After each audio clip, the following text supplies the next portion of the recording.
जीवित पुत्रिका व्रत को जितिया या ज्यूतिया के नाम से भी जाना जाता है। यह संतान के लिए रखा जाने वाला व्रत है। जीवित पुत्रिका व्रत जितिया वे स्त्रियां रखती हैं जिनके संतान है। जिनके पुत्र नहीं है वे स्त्रियां भी पुत्र की कामना और पुत्री की लंबी आयु के लिए जीवित पुत्रिका व्रत अर्थात जितिया रखती हैं।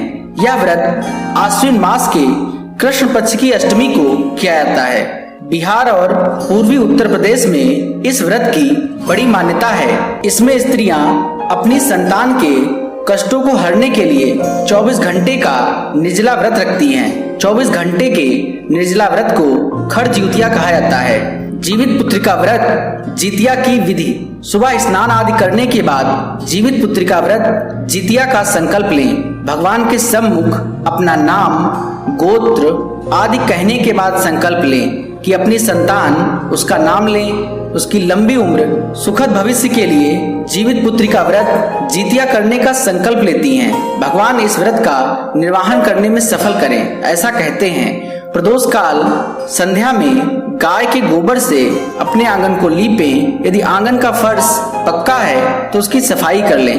कच्चा आंगन है तो लीपने के बाद वहीं एक छोटा सा गड्ढा बना लें और उसमें जल भर दें। उसके पास पाकड़ के पेड़ की डाल लाकर खड़ी कर दें। जीमूत वाहन की कुशा से एक मूर्ति बनाएं और उसे मिट्टी के बर्तन में स्थापित कर लें। पीली और लाल रुई से उसकी सजावट करें। धूप दीप, चावल फूल, माला एवं ओटगन आदि मीठे नैवेद्य संभव हो उससे पूजन करें। मिट्टी तथा गाय के गोबर से चिल्ली या चिहोड़िन, मादा चील व सियारिन की मूर्ति बनाएं। उनके माथे में लाल सिंदूर भरें। वंश की वृद्धि और फलने फूलने के लिए बांस के पत्तों से उनका पूजन करना चाहिए। इसके बाद व्रत की कथा सुने। चक्की में पिसे हुए गेहूं के आटे में गुड़ मिलाकर शुद्ध घी में जो पकवान बनाया जाता है वही ओठगन है। पुत्र के नाम का एक बंधन माताएं अपने गले में धारण कर लें। इसके पीछे मान्यता है कि चक्की में वह संतान के कष्ट पीस देती है। जो कुछ बच जाता है उसे स्वयं धारण कर लेती हैं। जीवित पुत्रिका व्रत जितिया में जीमूत वाहन की कथा ही मुख्य रूप से सुनी जाती है, किंतु आंचलिक क्षेत्रों में कई कथाएं प्रचलित हैं। इसमें चीलो सियारों की कथा भी है। जीवित पुत्रिका व्रत जितिया की कथा। गंधर्वों के राजकुमार का नाम जीमूत वाहन था। वे बड़े उदार और परोपकारी थे। जीमूत वाहन के पिता ने वृद्धावस्था में वानप्रस्थ आश्रम में जाते समय इनको राज सिंहासन पर बैठाया, किंतु इनका मन राजपाट में नहीं लगता था। वह राज्य का भार अपने भाइयों पर छोड़कर स्वयं वन में पिता की सेवा करने चले गए। वन में ही जीमूत वाहन की मलयवती नामक राजकन्या से भेंट हुई और दोनों में प्रेम हो गया।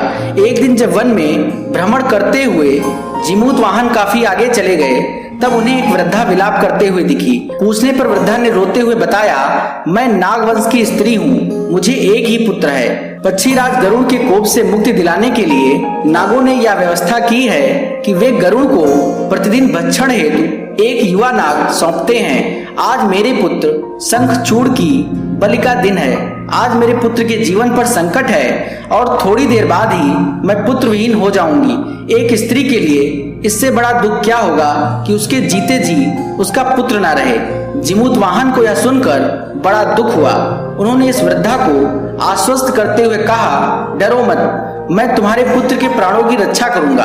आज उसके स्थान पर स्वयं मैं अपने आप को उसके लाल कपड़े में ढककर वध्य शिला पर लेटूंगा ताकि गरुड़ मुझे खा जाए पर तुम्हारा पुत्र बच जाए। इतना कहकर जीमूत वाहन ने शंखचूड़ के हाथ से लाल कपड़ा ले लिया और उसे लपेटकर गरुड़ को बलि देने के लिए चुनी गई वध्य शिला पर लेट गए। नियत समय पर गरुड़ बड़े वेग से आए, लाल कपड़े में ढके जीमूत वाहन को पंजे में दबोचकर पहाड़ के शिखर पर जाकर बैठ गए। गरुड़ ने अपनी कठोर चोंच का प्रहार किया और जीमूत वाहन के शरीर से मांस का बड़ा हिस्सा नोच लिया। इसकी पीड़ा से जीमूत वाहन की आंखों से आंसू बह निकले और वह दर्द से कराहने लगी। अपने पंजे में जकड़े प्राणी की आंखों में से आंसू और मुंह से कराह सुनकर गरुड़ बड़े आश्चर्य में पड़ गए, क्योंकि ऐसा पहले कभी नहीं हुआ था। उन्होंने जीमूत वाहन से उनका परिचय पूछा। जीमूत वाहन ने सारा किस्सा कह सुनाया कि कैसे एक स्त्री के पुत्र की रक्षा के लिए वह अपने प्राण देने आए हैं। आप मुझे खाकर भूख शांत करें। गरुड़ उनकी बहादुरी और दूसरे की प्राण रक्षा के लिए स्वयं का बलिदान देने की हिम्मत से बहुत प्रभावित हुए। गरुड़ को अपने निष्ठुर आचरण पर पछतावा होने लगा।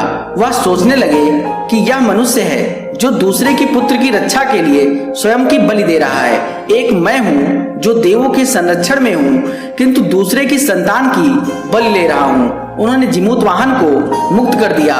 गरुड़ ने कहा, हे उत्तम मनुष्य, मैं तुम्हारी भावना और त्याग से बहुत प्रसन्न हूँ। मैंने तुम्हारे शरीर पर जो घाव किए हैं उसे ठीक कर देता हूँ। तुम अपनी प्रसन्नता के लिए मुझसे कोई वरदान मांग लो। राजा जीमूत वाहन ने कहा, हे पक्षीराज, आप तो सर्वसमर्थ हैं। यदि आप प्रसन्न हैं और वरदान देना चाहते हैं तो आप सर्पों को अपना आहार बनाकर छोड़ दें। आपने अब तक जितने भी प्राण लिए हैं उन्हें जीवन प्रदान करें। गरुड़ ने सबको जीवन दान दे दिया तथा नागों की बलि न लेने का वरदान भी दिया। इस प्रकार जीमूत वाहन के साहस से नाग जाति की रक्षा हुई।